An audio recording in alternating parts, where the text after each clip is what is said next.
El tema de hoy, el título puede parecer un poco fuerte, pero tengo la verdad un punto. El tema de hoy se llama anorexia espiritual.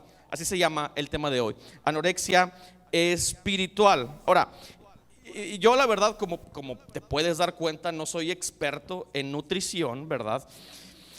Pero la semana pasada que hablamos, Alex, bueno, la antepasada que hablamos en el encuentro, Alex me explicaba cosas muy interesantes respecto a la nutrición. Él es coach particular y de hecho ya vamos a empezar con el entrenamiento, ¿verdad? Mírenme por última vez gordito, porque hasta aquí les llegó su gordito, ¿eh? Grabe lo que está grabando, ¿verdad, Cristian? Bueno, muy bien.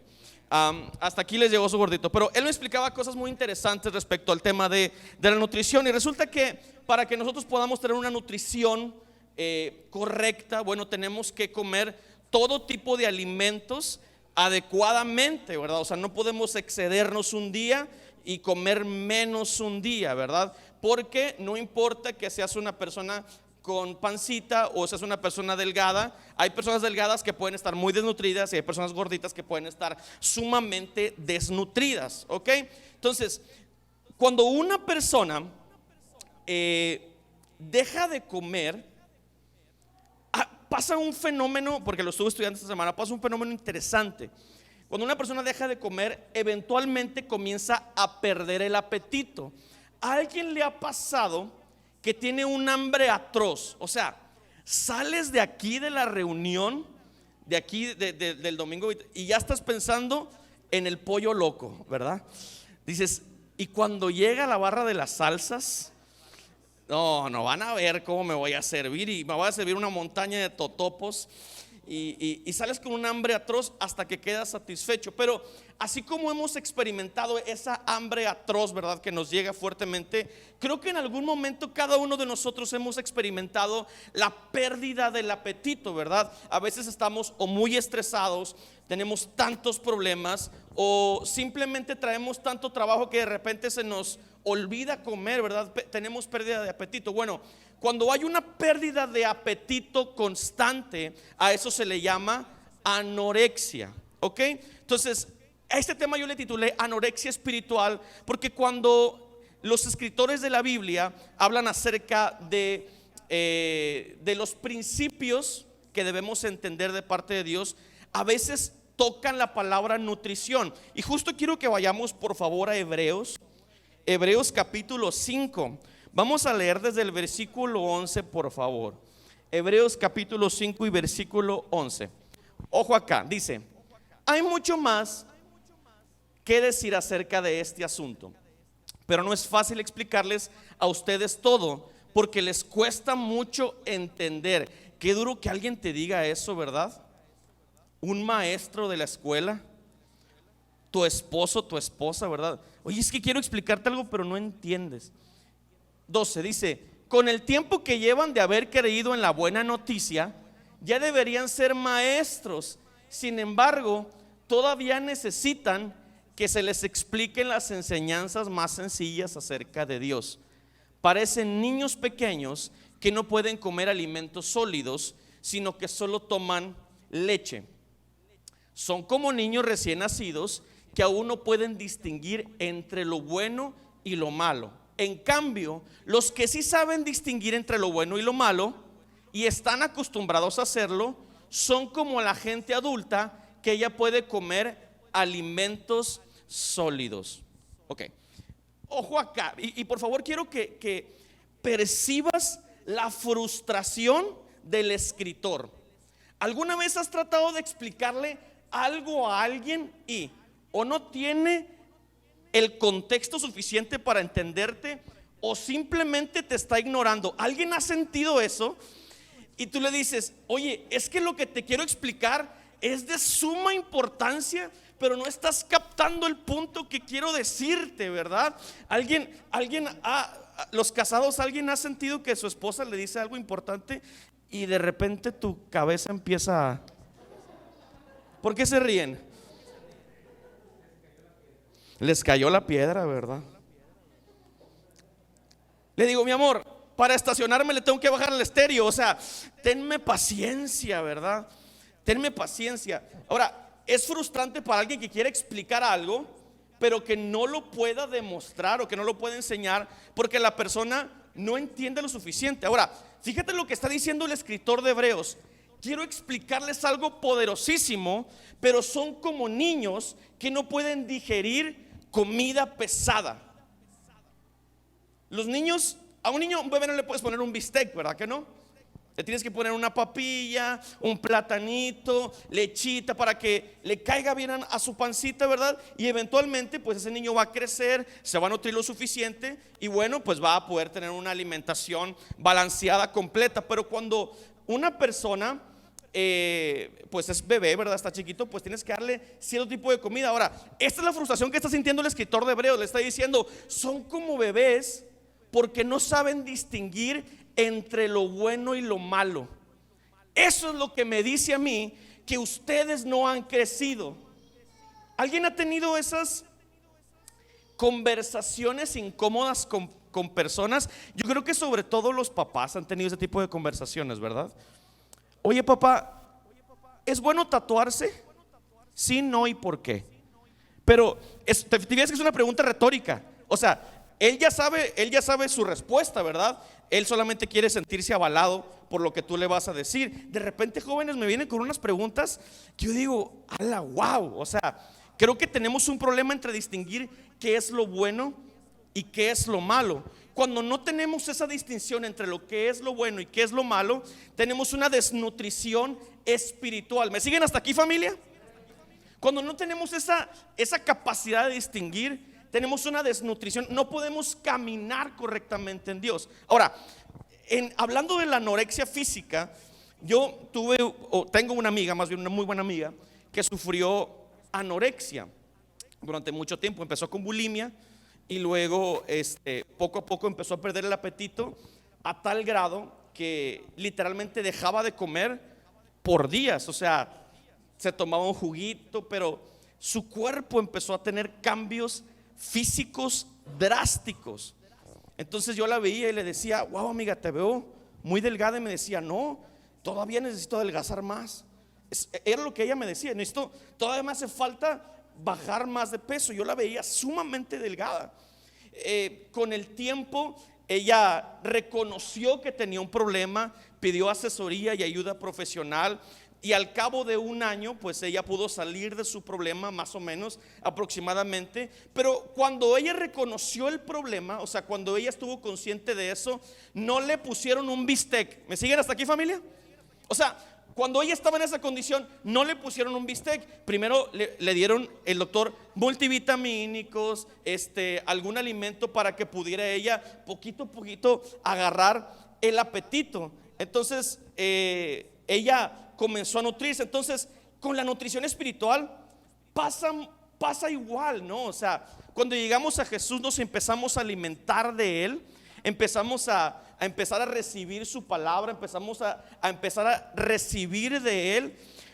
Y lo que hace el enemigo es que poco a poco nos quiere alejar de su presencia, poco a poco nos quiere alejar de su amor. Entonces, aquí pasa un fenómeno interesante. Mira, por ejemplo, cuando una persona desarrolla el hábito de congregarse normalmente, esa persona empieza a ir domingo a domingo, empieza a recibir la palabra de Dios, algo empieza a transformarse en su vida, empieza a haber un hambre por la presencia de Dios. Entonces, eso es algo, un crecimiento que él va teniendo poquito a poquito. ¿Me siguen hasta aquí? Entonces él dice, híjole, ¿sabes qué? Hoy traigo la uña bien enterrada. Hoy no voy a ir a la reunión. Entonces ese día él no fue a la reunión. Voy a ver la transmisión. La voy a ver. Y ese día se sintió bien mal, ¿verdad? Él dijo, híjole, no fui a la reunión. La siguiente semana dice, ahora sí, este domingo voy a ir. Pero le llegó un familiar de Houston que nunca viene. Ese domingo llegó. Y el amigo, la amiga no vieron a la reunión. Se siente menos mal que la semana pasada. ¿Me sigues hasta aquí? Va a llegar un momento en el que la persona, hombre o mujer, quien sea, ya no va a sentir esa carga por lo que está dejando de hacer. Una persona que tiene el hábito de leer la palabra de Dios todos los días De repente no lee un día y siente que el Espíritu está haciendo algo en él. Necesito regresar a la palabra de Dios. Pero conforme dejas pasar 1, 2, 3, 4, 5, 6, 8 días, dices, ay, ya ni he leído la palabra, pero ya no te das cuenta de ello. ¿Me sigues hasta aquí? Eso es un fenómeno muy común. Los esposos, maridos, dicen delante del altar, delante de Dios y delante de su esposa, dicen, toda la vida le voy a ser fiel a mi mujer hasta que la muerte nos separe. Y hacen un compromiso con su esposa y hacen un compromiso con Dios. Pero en la vida empieza a haber chicos y chicas, ¿verdad? Y entonces empieza esa persona a dar permiso. Dice, voy a ver, no le estoy haciendo daño a nadie, voy a ver nada más, ¿verdad? A otra persona. Y se pone a ver. Y dice, ok, no pasó nada. Bueno, lo voy a agregar al Facebook. No pasa nada. Lo voy a agregar al Face. Lo voy a saludar o la voy a saludar. No pasa nada. Me voy a tomar un café. ¿Qué? O sea, no tiene nada de malo. Y cuando menos lo piensas, ya le fallaste a tu esposo o a tu esposa. ¿Por qué nos empezamos a dar permisos que no debemos de darnos? Sí me estoy explicando con lo que quiero decirte. Cruzamos una línea que en teoría no deberíamos de cruzar. Estamos dándonos permisos que no debemos de darnos. Cuando empezamos a perder el apetito por su presencia y empezamos a tener apetito por las cosas incorrectas, a eso yo le denomino anorexia espiritual. Ahora, ¿eso a quién le puede pasar? Familia, eso le puede pasar a cualquier persona. Pastores, ministros, líderes, al de la guitarra, al que toca el piano, al que te recibe aquí afuera, a los que nos sentamos aquí, a cualquiera nos puede dar anorexia espiritual si no tenemos una nutrición de su presencia, de su amor, de su justicia y de su gloria. ¿Me sigues hasta aquí? Ahora, ¿por qué te digo que a cualquiera le puede pasar esto? Bueno, la Biblia nos enseña que hubo un hombre que dice la Biblia que él estaba conforme a su corazón. Este hombre se llama David. David pasó de ser pastor de ovejas a ser rey de una nación. Era un poeta, era un hombre que le escribía a Dios. Y David escribió obras literarias como las que te voy a leer a continuación. Salmo 117, versículo 1 dice así: alabad a Jehová, naciones todas, pueblos todos, alabadle, porque ha engrandecido sobre nosotros su misericordia, y la fidelidad de Jehová es para siempre. Aleluya. O sea, tú lees esto y tú dices, wow, este hombre es un hombre de Dios. Este hombre está bien. Escribe un salmo como el Salmo 23 y él dice: Jehová es mi pastor, nada me faltará. En lugares de delicados pastos me hará descansar. Junto a aguas de reposo me pastoreará. Confortará mi alma, me guiará por sendas de justicia por amor de su nombre. Tú lees esto y dices, es un hombre que está conectado con la presencia de Dios. Lees este texto que escribe David también, dice: Dios mío, ¿por qué me has desamparado? ¿Por qué estás tan lejos de mi salvación y de las palabras de mi clamor? Y en cada texto tú puedes percibir que tienen diferentes tipos de emociones, pero hay un común denominador en estos tres textos. Hay un hilo conductor en esos tres textos, y el hilo conductor es el siguiente: este hombre depende de Dios. Su corazón, su vida depende de Dios. Ahora, ¿qué pasa con un hombre que tiene este nivel de conexión con Dios? Vamos a 2 de Samuel, capítulo 11 y versículo 1. Fíjate lo que dice acá. Dice: en la primavera, que era la época en que los reyes salían de campaña, David mandó a Joab con la guardia real y todo el ejército de Israel para que aniquilara a los amonitas y sitiara la ciudad de Rabá. Pero David se quedó en Jerusalén. Una tarde, al levantarse David de la cama, comenzó a pasearse por la azotea del palacio y desde ahí vio una mujer que se estaba bañando. La mujer era sumamente hermosa, por lo que David mandó que averiguaran quién era. Pregúntenle el Facebook a la muchacha esa que vi ayer afuera. Y le informaron: se trata de Betsabé, que es hija de Elián y esposa de Urías elitita. Entonces David ordenó que la llevaran a su presencia, y cuando Betsabé llegó, él se acostó con ella. Después de eso, ella volvió a su casa. Hacía poco que Betsabé se había purificado su menstruación, así que quedó embarazada y se lo hizo saber a David. Ok, de aquí te lo platico. David tiene una relación con esta mujer y luego la embaraza. Entonces ahí se complica la situación de David, ¿no? Dice, ok, ¿dónde está el esposo? Bueno, el esposo está en la batalla. Mándamelo traer, quiero platicar con él. Entonces platica con él y le dice: oye, vete a tu casa, acuéstate con tu esposa. Lo que quería era zafarse de la responsabilidad. El hombre dice: no. Dice: ahorita estamos peleando en la guerra, ¿cómo crees que yo voy a ir a mi casa a descansar y acostarme con mi esposa? No lo voy a hacer. Entonces David empieza a maquinar una estrategia y un plan para zafarse del problema. ¿Me sigues hasta aquí? Mira, es increíble cuando mi amiga estaba en anorexia, o sea, en situación muy dura. Los papás no se dieron cuenta de que ella no estaba comiendo un solo alimento hasta que ya era súper tarde. Súper tarde.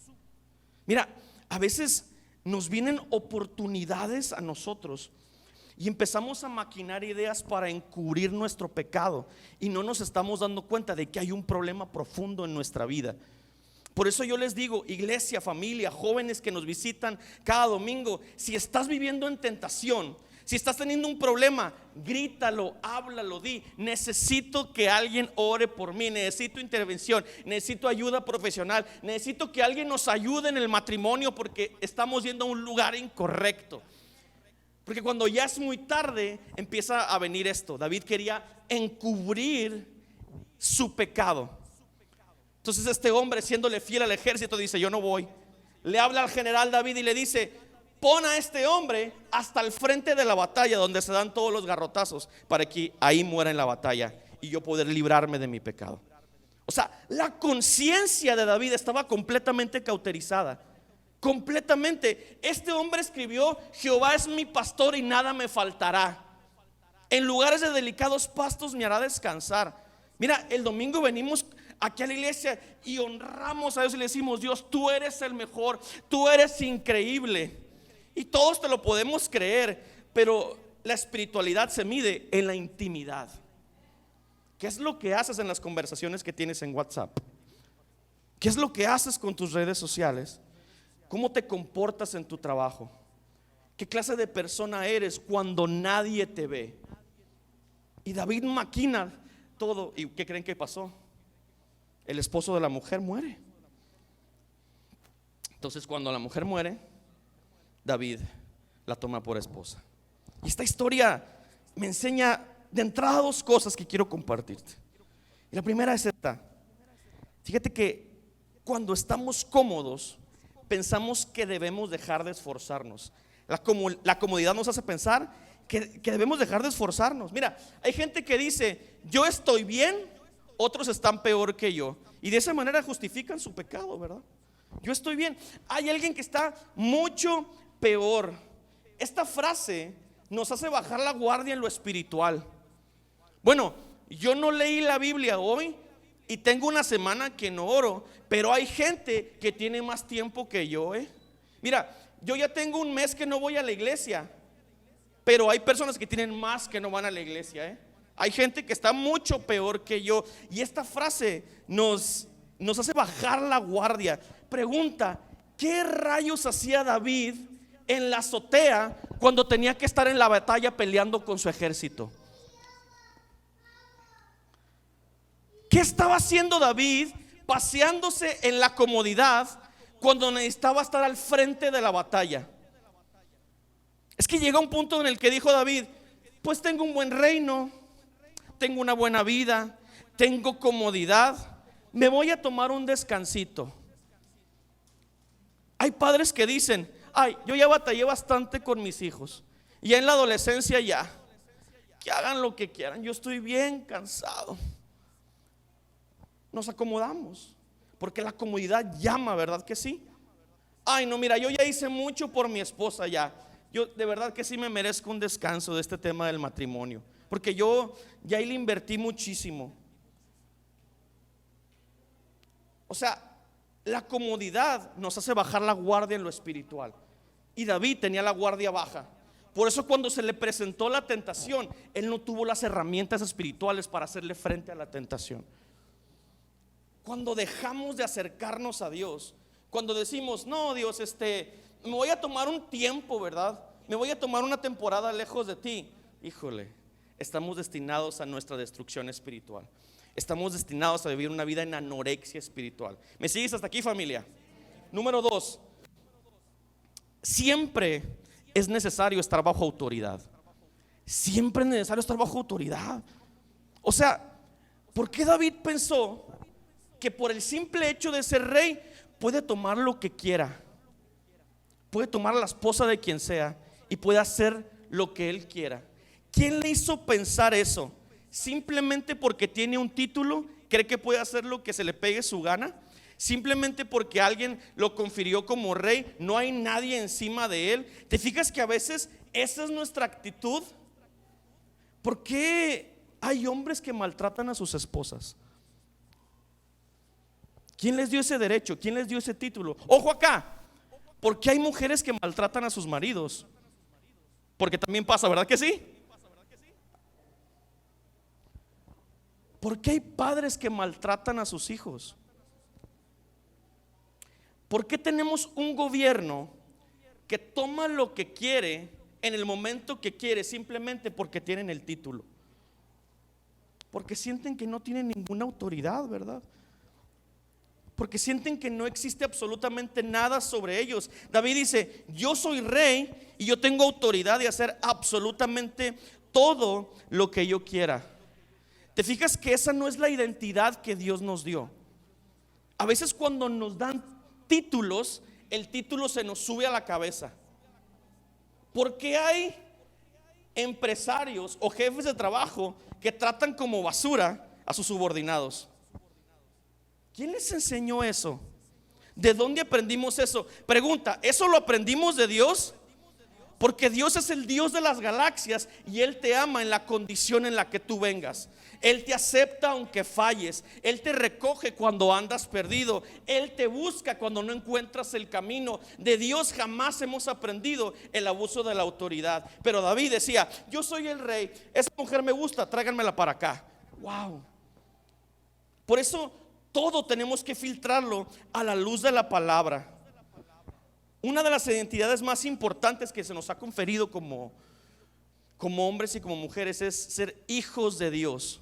O sea, nosotros nos sentimos bien cuando nos dan títulos en el trabajo. Ingeniero, licenciado, encargado, supervisor. Nos hace sentir bien. Papá, mamá, ¿verdad? Pastor. Se siente bien el título. Pero fíjate la manera en la que más disfruta Dios llamarnos. Dice Juan capítulo 1 versículos 12: mas a cuantos lo recibieron, a los que creen en su nombre, les dio derecho de ser hijos de Dios. Ese es el mejor título que podemos tener. Nosotros nos creamos un alter ego. Nosotros decimos, es que yo tengo la autoridad para hacer esto y para hacer aquello, y es que yo soy el papá, y es que yo mantengo esta familia, y por eso tengo que hacer esto y esto y esto. Wow. Esa no es la idea de Dios. La idea de Dios es que seamos sus hijos. Esa es la idea de Dios.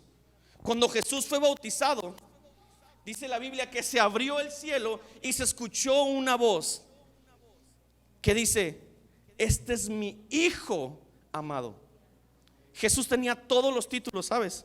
Él era Dios, él era rey, era profeta, era maestro. Pero ¿sabes cuál título le dio el Padre cuando Jesús se bautiza? Él dice, este es mi hijo amado, en él yo tengo complacencia.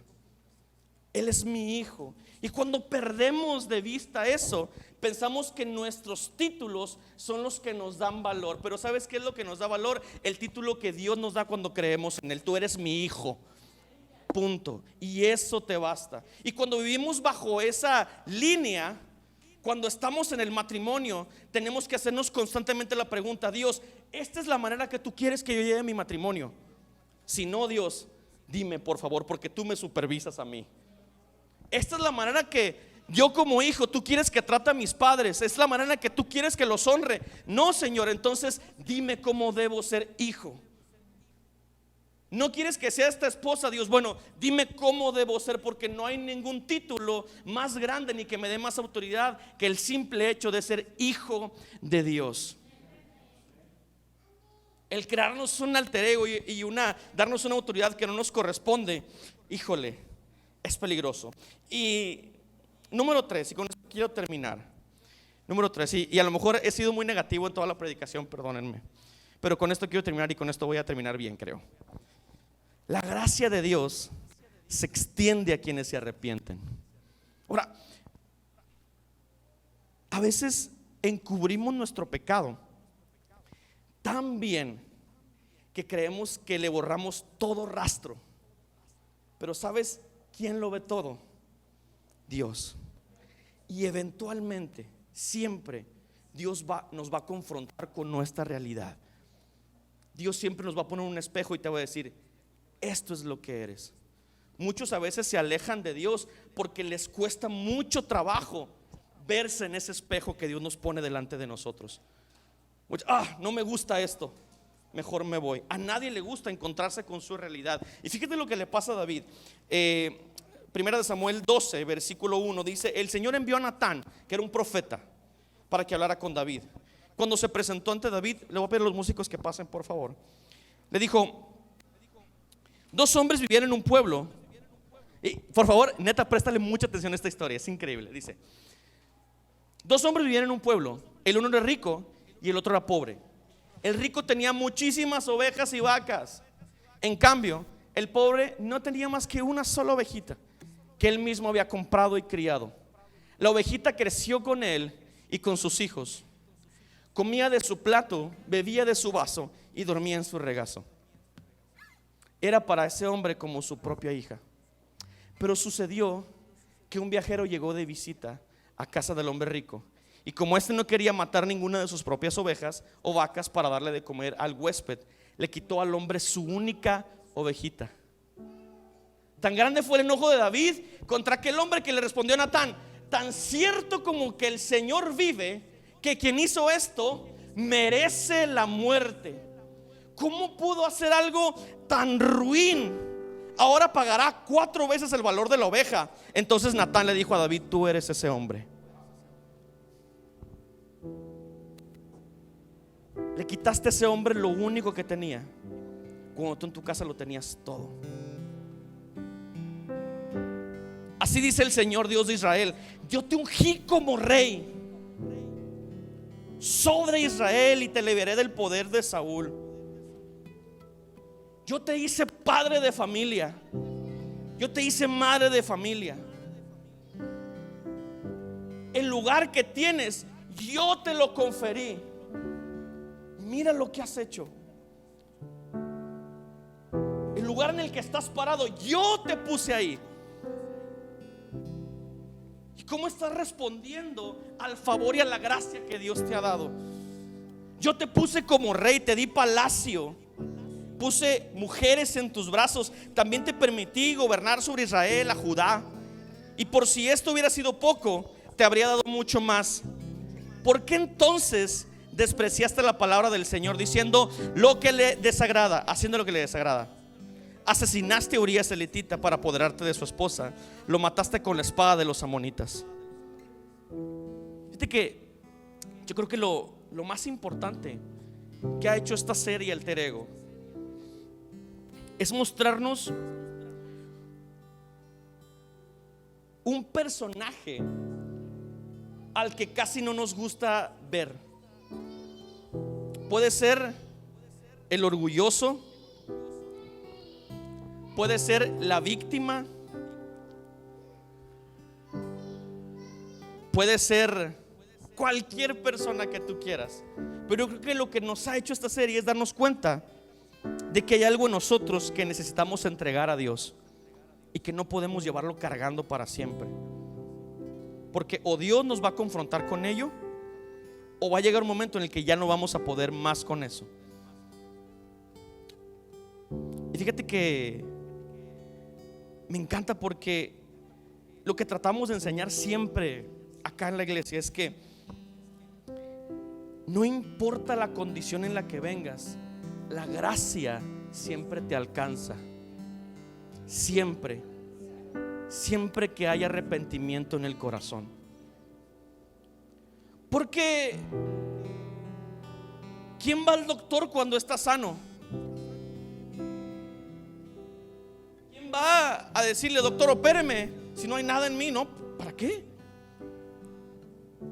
Yo vengo al doctor cuando estoy enfermo. Y si estás enfermo y el doctor te da un parte médico y te dice, tienes esto y esto y esto, pero tú dices, no es cierto, yo estoy sano, yo estoy muy bien, ¿qué te va a decir el doctor? Ah, bueno, pues esto es lo que me salieron los estudios. Pero si no quieres atenderte, eso es tu problema, ¿verdad? Hace 2 semanas les decía, me parte el corazón ver que vienen personas a la iglesia el domingo y se regresan tal como llegaron, porque dicen, es que no hay nada de malo en mí. Mira, yo soy el pastor de esta iglesia y el primero que sale confrontado con la palabra soy yo. Y le digo, Señor, cámbiame, Señor, forja tu carácter en mí, porque me hace falta mucho de ti, Dios, mucho de ti. Te necesito más y más y más y más cada día.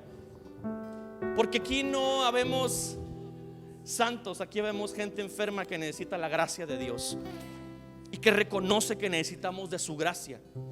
Mira lo que dice David: tan cierto como que el Señor vive, que quien hizo esto merece la muerte. ¿Qué crees que sintió cuando le dijo el profeta Natán? Tú merezco la muerte. Y eso es lo que pasa cuando venimos a Jesús, ¿sabes? Cuando venimos a Jesús entendemos que Jesús pagó un precio que nosotros merecíamos. Yo merecía la muerte, pero gracias a la cruz del Calvario hoy puedo tener vida eterna. Yo confío en que mi madre está descansando en Dios, no por lo buena que haya sido ella, sino porque ella creyó en que la muerte y resurrección de Jesús la justifican, y por eso ella descansa en Dios.